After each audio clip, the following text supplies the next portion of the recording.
Olá, sou a Deise Ferreira, sou dentista e hoje eu vim falar do bruxismo. O bruxismo é um hábito de ranger o dente ou apertar.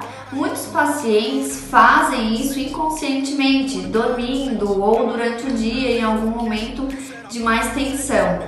O bruxismo não tem uma causa única, ele é multifatorial, então não se sabe qual é a causa, mas fazendo uma avaliação com o dentista, ele consegue direcionar o paciente ao melhor tratamento, podendo estar incluso uma placa mio-relaxante, que é uma placa para o bruxismo, botox, toxina botulínica, pode também fazer fisioterapia muscular para poder causar um relaxamento da musculatura.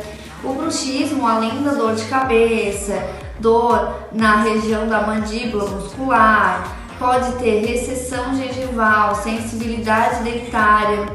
Então o bruxismo ele provoca diversos problemas na região facial. Por hoje é isso, até o próximo vídeo.